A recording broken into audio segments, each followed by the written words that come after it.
ഇപ്പൊ ഇവിടെ എല്ലാവർക്കും എന്നോട് സ്നേഹമുണ്ട്. എനിക്ക് എന്ത് പരിഗണന എല്ലാവരിൽ നിന്നും കിട്ടുന്നെന്നറിയോ? അതിനൊക്കെ കാരണം ചേച്ചിയാ. നിന്റെ സംസാരം കേൾക്കുമ്പോ എനിക്ക് എന്താ തോന്നുന്നേന്നറിയോ? എത്ര നന്നായിട്ടാ നിന്നെ അവള് മയക്കിയെടുത്തതെന്ന്. എടി, നീ കഴിഞ്ഞ കാര്യങ്ങളൊക്കെ മറന്നുപോയോ? നിന്റെ ജീവിതത്തിന് അവൾ എന്നും ഒരു ഭീഷണിയാണെന്ന് അറിയില്ലേ നിനക്ക്? അതൊക്കെ വെറും തെറ്റിദ്ധാരണയായിരുന്നില്ലേ മുത്തശ്ശി? എനിക്ക് ദോഷം വരുന്ന ഒരു കാര്യവും ചേച്ചി ചെയ്യില്ല. അതെനിക്ക് ഉറപ്പാ, 100% ഉറപ്പാ. എങ്കിൽ ഒന്ന് രണ്ട് കാര്യങ്ങൾ ഞാൻ നിന്നോട് പറഞ്ഞു തരട്ടെ. എന്താ? നിന്റെ ഭർത്താവ് വരുൺ അവളുടെ കഴുത്തിൽ താലി കെട്ടിയത് സത്യമല്ലേ? അതെനിക്കും നിനക്കും നിന്റെ അമ്മയ്ക്കും അറിയാവുന്ന ഒരു രഹസ്യമല്ലേ? നിനക്ക് പകരം കതിർമണ്ഡപത്തിൽ കയറിയ അവള് അവൻ കെട്ടിയ താലി എന്താ അഴിച്ചു മാറ്റാതിരുന്നേ? അവൾക്കൊരു വിവാഹം കഴിച്ചു കൊടുക്കാൻ തീരുമാനിച്ച് ക്ഷേത്രത്തിന്റെ നടയിൽ മണ്ഡപത്തിൽ കൊണ്ടുവന്ന് ഇരുത്തിയതല്ലേ? ആ വിവാഹം അവൾ എങ്ങനെയാ മുടക്കിയത്? കഴുത്തിലെ താലി കാണിച്ച്. നിന്റെ അച്ഛനോട് അവള് പറഞ്ഞതെന്താ? ഭഗവാനെ ഭർത്താവായി മനസ്സിൽ സങ്കല്പിച്ച് സ്വയം കെട്ടിയ താലി എന്ന. പക്ഷെ നിനക്കറിയാമല്ലോ ആ താലി ഏതാണെന്ന്. അങ്ങനെ ഒരു താലി അവള് മനസ്സിൽ സൂക്ഷിക്കണമെങ്കിൽ ആ താലി കെട്ടിയവനെയും അവള് മനസ്സിൽ സൂക്ഷിക്കുന്നുണ്ടാവില്ലേ? മുത്തശ്ശി വെറുതെ ഇരുന്നേ. എനിക്കേ ഇതൊന്നും കേക്കണ്ട. ഇന്ന് നീ ഇത് കേൾക്കാൻ തയ്യാറായില്ലെങ്കിലേ നാളെ നീ തലയിൽ അടിച്ചിരുന്ന് കരയുന്നത് ഞാൻ കാണേണ്ടി വരും. ഒരു കാര്യം നീ മനസ്സിലാക്കിക്കോ മോളെ, നീ അവളെ കാണുകയും ചേർത്ത് പിടിക്കുകയും ചെയ്യുമ്പോ സ്വന്തം ജീവിതമാ നീ അപകടത്തിലാക്കുന്നത്. ചേച്ചിക്ക് അങ്ങനെ എന്തെങ്കിലും താല്പര്യം ഉണ്ടായിരുന്നെങ്കിൽ എന്നെ കണിമംഗലത്ത് കയറ്റാൻ ചേച്ചി ഇത്ര ബുദ്ധിമുട്ടുമായിരുന്നോ? ബുദ്ധിമുട്ടുമായിരുന്നു. കാരണം നീ കണിമംഗലത്തുണ്ടെങ്കിലേ അവൾക്ക് കണിമംഗലത്ത് നിൽക്കാൻ പറ്റൂ. എന്നാലേ അവൾ ആഗ്രഹിക്കുന്നതൊക്കെ നടക്കൂ. ഇല്ല മുത്തശ്ശി, ഇനി മുത്തശ്ശി എന്ത് പറഞ്ഞാലും ചേച്ചിയെ ഞാൻ അവിശ്വസിക്കില്ല. മൂപ്പുള്ളവര് ചൊല്ലിത്തരുമ്പോ ആദ്യം ഒന്ന് കഴിക്കുമെന്ന പഴമൊഴിയുണ്ട്. പക്ഷെ കുറച്ചു കാലം കഴിയുമ്പോ സത്യം ഏതാന്ന് നിനക്ക് ബോധ്യപ്പെടും. അപ്പോഴേക്ക് ഒഴുകിപ്പോകാനുള്ളത് മുഴുവൻ ഒഴുകിപ്പോയിട്ടുണ്ടാവും. നീ ഓർത്തോ പ്രിയങ്കേ, നിന്റെ ജീവിതത്തിലെ ഏറ്റവും വലിയ ബാധ്യതയാവള്. അവള് നിന്നെ ഇല്ലാതാക്കും. മുത്തശ്ശി നിർത്തുന്നുണ്ടോ? എനിക്കിത് കേട്ട് കേട്ട് മടുത്തു. എനിക്ക് എന്റെ ചേച്ചിയെ പരിപൂർണ വിശ്വാസമാ, ഇഷ്ടമാ. ചേച്ചി എന്റെ ജീവിതത്തിൽ എന്തെങ്കിലും ബുദ്ധിമുട്ടുണ്ടാക്കിയാല് അത് ഞാനങ്ങ് സഹിച്ചോളാം. മുത്തശ്ശി ഫോൺ വെക്കാൻ നോക്കി. എടി മോളെ, ഫോൺ വെക്കാനല്ലേ പറഞ്ഞേ?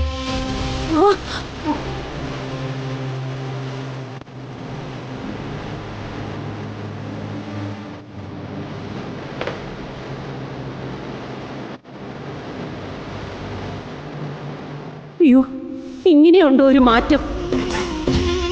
അവള് വല്ല കൈവശം കൊടുത്തു കാണും. അല്ലാതെ പ്രിയങ്ക എന്നോട് ഇങ്ങനെയൊന്നും സംസാരിക്കില്ല. ഇത് അപകടമാ. ചേച്ചി അനുജത്തെയും കൂടെ ഒന്നിച്ച് കെട്ടിപ്പിടിച്ച് കിടന്നുറങ്ങിയ ഉറക്കം നഷ്ടപ്പെടുന്നത് എനിക്കാ.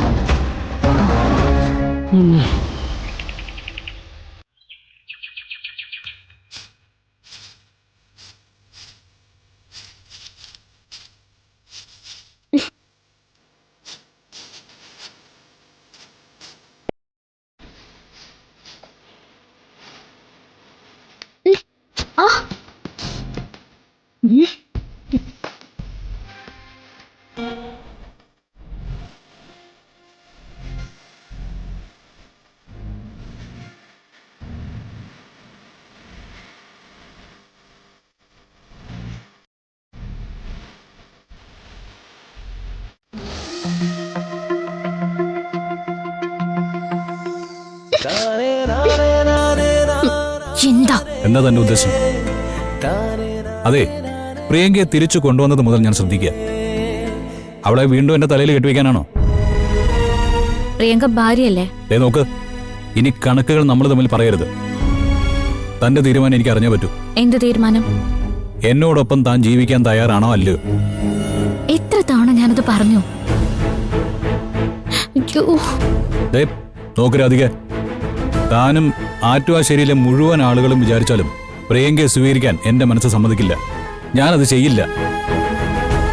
പിന്നെ ഒരുപാട് എന്നെ നിർബന്ധിച്ചാ ഞാൻ അങ്ങ് എന്തെങ്കിലും ചെയ്തങ്ങ് അവസാനിക്കും. എന്താ പറയുന്നേ? പിന്നല്ലാതെ.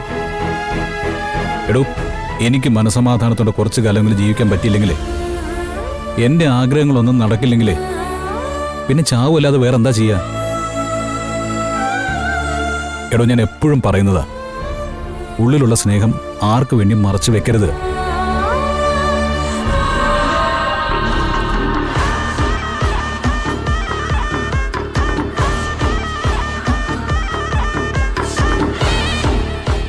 സംസാരിച്ചിട്ട് പോയാൽ മതി. വരുൺ, ഞാനിങ്ങനെ കൺമുന്നിലുള്ളതാണ് വരുണിന്റെ പ്രശ്നമെങ്കിൽ ഞാൻ ഈ നാട് വിട്ട് എങ്ങോട്ടേലും പോകും. ഈ മറുപടി അല്ല എനിക്ക് കേൾക്കേണ്ടത്, കേട്ടല്ലോ? അധികം നമ്മുടെ മുമ്പിലൂടെ കാർ ഓടിപ്പോയിക്കൊണ്ടിരിക്കുക. എല്ലാ ആഗ്രഹങ്ങളും അവസാനിക്കുന്നവരെ ഇങ്ങനെ ഒളിച്ചും മറഞ്ഞു ഒഴിഞ്ഞു മാറി നടക്കാൻ പറ്റുമോ?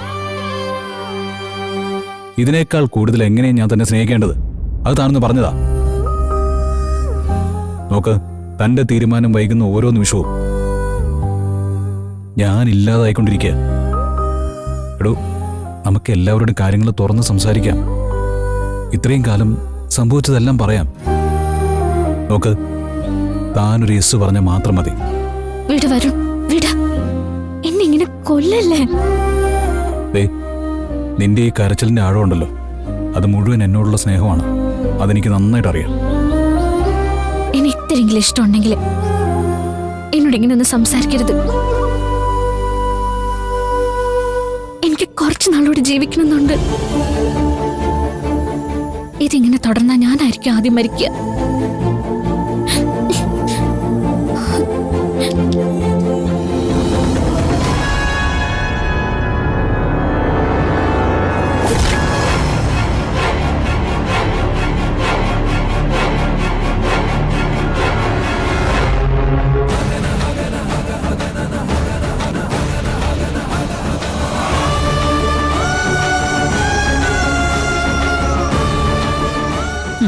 ഇനി എടുത്തി പറ, ഉർവശിക്ക് കുശുംബ ഭ്രാന്ത, അതുകൊണ്ടാ ഇത്തരം കാഴ്ചകൾ ഉണ്ടാക്കി പറയുന്നതെന്ന്. നാഴികയ്ക്ക് 40 വട്ടവും നല്ലവളെന്ന് ഏട്ടനും ഏട്ടത്തിയും പറയുന്ന അതേ രാധിക തന്നെയാ ഇപ്പൊ കൺമുന്നിൽ നിന്നും പോയത്. എത്രയോ നാളുകളായിട്ട് ഈ ഒളിച്ചുകളി ഇവിടെ നടക്കുന്നറിയോ? അവള് മിടിക്കുക ഏട്ടത്തി. പ്രിയങ്കയും വരുണും തമ്മിൽ അടുക്കാത്തതിന്റെ പ്രധാന കാരണം ഇവളാ. സ്വന്തം അനുജത്തിയുടെ ഭർത്താവിനെ സ്വാധീനിച്ച് കണിമംഗലത്തേക്ക് കയറി വരാനാ അവളുടെ ഉദ്ദേശം. ഏട്ടത്തിക്കും ഏട്ടനൊക്കെ സമ്മതമാണെങ്കിൽ അങ്ങനെ വധിച്ചു കൊടുക്ക്. ആ, അല്ലെങ്കിൽ പണ്ടത്തെ പോലെ ഒരു പുരുഷന് 2 ഭാര്യയെന്നങ്ങ് സമ്മതിച്ചു കൊടുക്കണം. പുതിയ നാണക്കേടുകളുടെ ആരംഭം കണിമംഗലത്തുനിന്ന് തന്നെ ആവട്ടെ. മതി. ഇതെന്താ ചെയ്യേണ്ടെന്ന് എനിക്കറിയാം. കണിമംഗലത്തുണ്ടായ ഈ നാണക്കേട് ഒരു കുഞ്ഞു പോലും അറിയാതെ പരിഹരിക്കണം. ഉർവശി വന്നേ, വാ.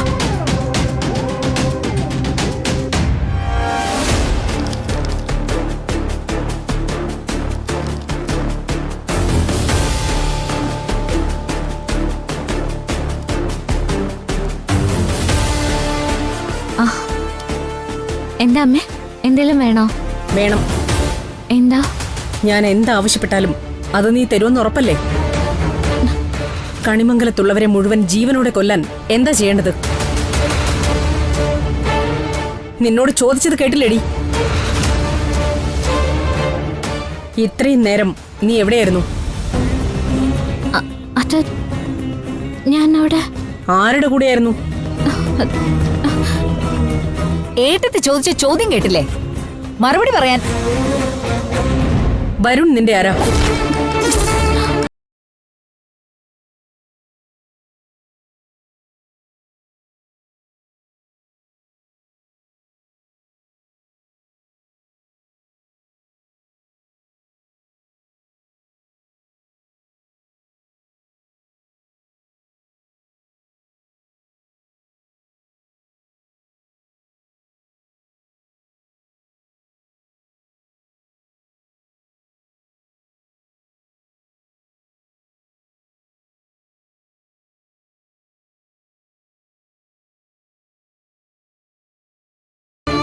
ഞാൻ എന്റെ കണ്ണുകൊണ്ട് കണ്ടതാ. നിന്നെയും വരുണിനെയും ചേർത്ത് എന്തോ സംശയം ഉർവശി പറഞ്ഞപ്പോ ഞാൻ ആദ്യം കളിയാക്കി, പിന്നെ ദേഷ്യപ്പെട്ടു. പക്ഷേ അപ്പോഴൊക്കെ നീ ഉള്ളിൽ ചിരിക്കുകയായിരുന്നല്ലേ, ഞങ്ങളെ എല്ലാവരും ഒരുപോലെ മണ്ടന്മാരാക്കിയിട്ട്. നിൽക്കുന്ന നിൽപ്പാണ്ടില്ലേ, പറയാൻ എന്തൊക്കെ കേമത്തരങ്ങളാ. കൃഷ്ണഭക്ത, ആരെ നോവിക്കാത്തവള്, ആറ്റുവശ്ശേരി ദേവനാരായണൻ തിരുമേനിയുടെ പൊന്നുപുത്രി, എന്നിട്ട് കയ്യിലിരിപ്പോ. ദേ, നിന്നെക്കുറിച്ച് ആകാശത്തോളം പ്രതീക്ഷയായിരുന്നു എനിക്ക്. ഇങ്ങനൊരു കാര്യം നീ ചെയ്യുമെന്ന് ഞാൻ ഒരിക്കലും കരുതിയില്ല. നിനക്കൊരു കുടുംബമില്ലേടി? ആവർത്തിച്ച് ആ കുടുംബത്തെക്കുറിച്ച് നീ പറയാറുണ്ടല്ലോ. അതുപോലൊരു കുടുംബം ഈ കണിമംഗലമൊന്നും നിനക്ക് ചിന്തിക്കാൻ പറ്റിയില്ലേ? ഈ ലോകത്ത് വേറെ എത്രയോ ആണുങ്ങളുണ്ട്. അനുജത്തിയുടെ ഭർത്താവിനോട് തന്നെ വേണമായിരുന്നു നിന്റെ.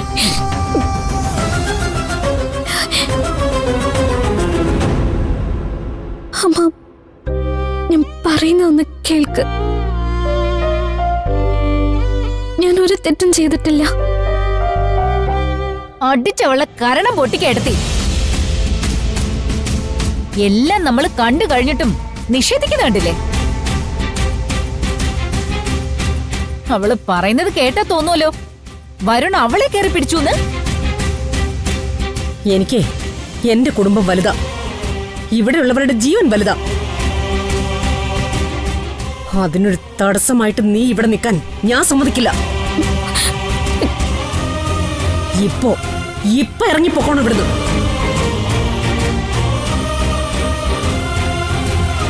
ഇനി എന്റെ മകനുമായി ഫോണിൽ പോലും ഒരു വാക്ക് നീ സംസാരിച്ചു എന്നറിഞ്ഞ ഞാൻ നേരെ ആറ്റുവാശ്ശേരിയിലേക്ക് വരും. നിന്റെ പാവപ്പെട്ട അച്ഛനില്ലേ, ആറ്റുവാശ്ശേരി ദേവനാരായണൻ തിരുമേനി, അദ്ദേഹത്തോട് ഞാനിതൊക്കെ വിളിച്ചങ്ങ് പറയും. പിന്നെ നിന്നെ കൊല്ലുവാണോ ജീവിപ്പിക്കുകയാണോ വേണ്ടെന്ന് അങ്ങനെ തീരുമാനിക്കട്ടെ. ഇറങ്ങാൻ നോക്കിക്കോ. കണിമംഗലത്തെ ഇനി നിന്റെ ഐശ്വര്യം വേണ്ട. ആ, ഞാൻ പൊയ്ക്കോളാം. ഞാൻ എന്താ പറഞ്ഞാലും നിങ്ങളാരും വിശ്വസിക്കില്ലെന്ന് എനിക്കറിയാം. പക്ഷെ എന്റെ മനസ്സിലൊരു സത്യം ഉണ്ടമ്മേ. ഇനി നീ അത് കണിമംഗലത്തിന്റെ അകത്തളത്ത് നിന്ന് പറയണ്ട, തെരുവിൽ ചെന്ന് പറഞ്ഞാ മതി. നിന്നെപ്പോലെ ഒരുത്തിക്ക് അതിനുള്ള യോഗ്യതയേ ഉള്ളൂ. പറഞ്ഞിട്ട് കാര്യമില്ല ഏട്ടത്തി. പണ്ട് ഇവളുടെ തള്ള ഇതേ സ്വഭാവം കാണിച്ചതല്ലേ ഇവള് ജനിക്കാൻ തന്നെ കാരണം. അപ്പൊ പിന്നെ അമ്മയുടെ വഴി മോള് പിന്തുടർന്നല്ലേ പറ്റൂ.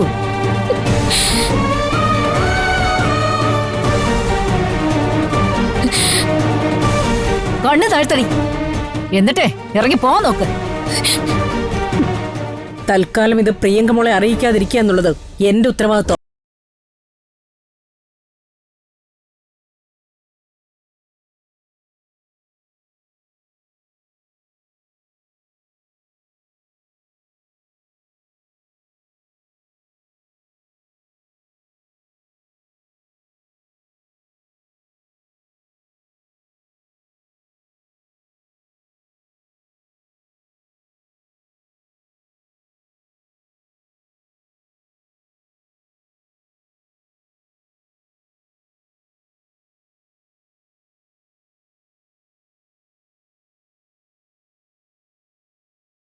പേരും പറഞ്ഞ് പിന്നെ നീ ഇങ്ങോട്ട് വരും. കൊണ്ടുവയ്ക്കോ, പിടിക്കടി, പിടിക്കാൻ ഇറങ്ങി പോയിക്കോ.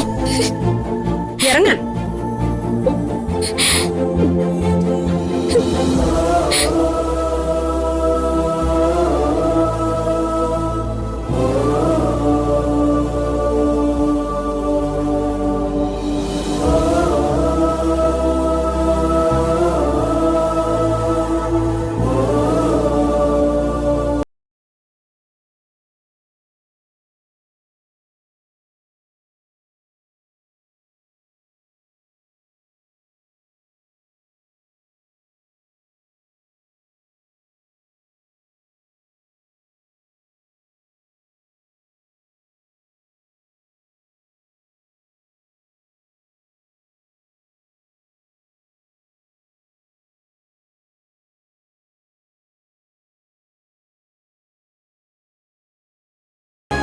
അച്ഛനെ കാണാനാണെങ്കിൽ അച്ഛനോട് പൂജ കഴിഞ്ഞിട്ട് ഇങ്ങോട്ട് വരാൻ ഞാൻ പറയാം. ചേച്ചി പോവാൻ ഞാൻ സമ്മതിക്കില്ല.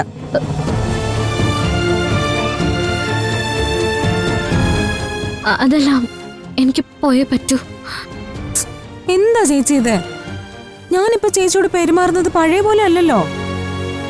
എനിക്ക് അത്ര ഇഷ്ടമുള്ളോണ്ടല്ലേ പോരുതെന്ന് പറയുന്നത്.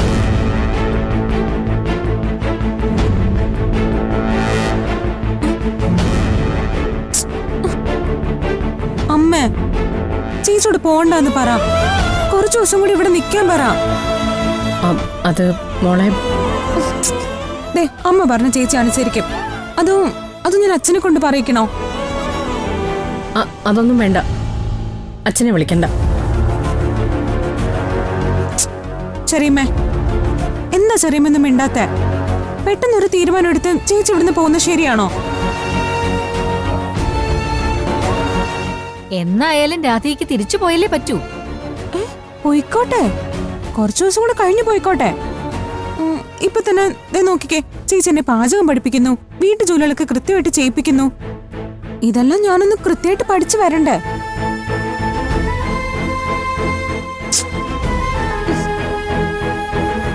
ചേച്ചി ഞാൻ വിടുന്നില്ല. അതിനുവേണ്ടി എന്നോട് ഇനി തർക്കിക്കാനൊന്നും നിൽക്കണ്ട. മോളെ പ്രിയ, ഞാൻ പറയുന്നൊന്ന് കേൾക്ക്. ഒന്നും പറയണ്ടെന്ന് പറഞ്ഞില്ലേ? ഇങ്ങ് വാ. അതെ അമ്മേ, അമ്മ എന്ന് പറയമ്മേ.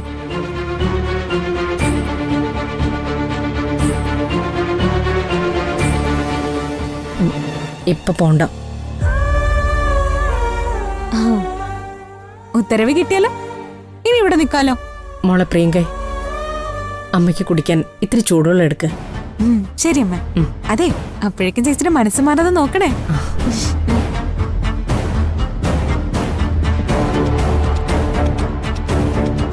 നീ കാണിച്ച വൃത്തികേട് എന്താണെന്ന് ഇപ്പൊ എനിക്ക് അവളോട് പറയാൻ പറ്റില്ല.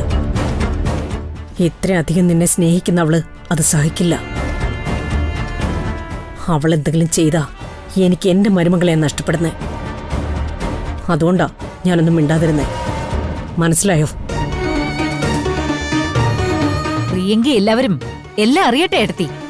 മറച്ചു വെക്കുന്തോറും ഇവൾക്ക് മതിപ്പ് കൂടുകയല്ലേ. വേണ്ട ഉർവശി, ഈ വിഷയം ആരും അറിയാതെ പരിഹരിക്കണം. ഇനി നിന്റെ ചുമതല എന്താണെന്നറിയോ?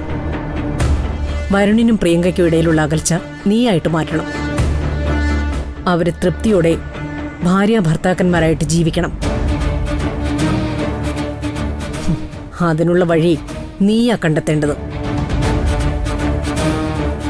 അതിൽ നിന്നും എന്തെങ്കിലും മാറ്റം വന്ന നീ ദൈവത്തിനെ പോലെ സ്നേഹിക്കുന്ന ആറ്റുവാശ്ശേരി ദേവനാരായണൻ തിരുമേനി ഉണ്ടല്ലോ, നിനക്ക് വീണ് കിട്ടിയ അച്ഛൻ, അയാളായിരിക്കും നെഞ്ചു പൊട്ടിച്ചാവാൻ പോകുന്നത്. അക്കാര്യത്തിൽ ഒരു കരുണയും ഞങ്ങൾ കാണിക്കില്ല. ഏട്ടത്തി കാണിച്ചാലും ഞാൻ കാണിക്കില്ല. ഉർവശി, ഇപ്പൊ ഈ കാര്യം നമുക്ക് 3 പേർക്ക് മാത്രമേ അറിയൂ.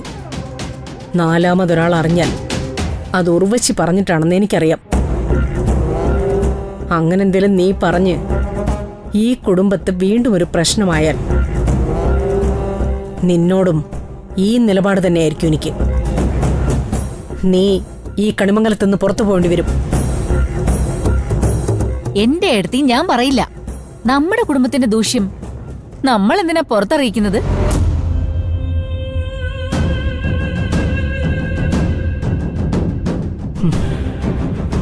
ഇനി നീ ഇവിടെ നിൽക്കുന്നത് എന്നെ അനുസരിക്കാൻ വേണ്ടി മാത്രം. ഇവിടുന്ന് അങ്ങോട്ട് ഞാൻ വരുണിന്റെയും പ്രിയങ്കയുടെയും അമ്മയാ. നിന്നോട് എനിക്ക് ഇനി അങ്ങനെ ഒരു അമ്മ സ്നേഹമില്ല. റോശി,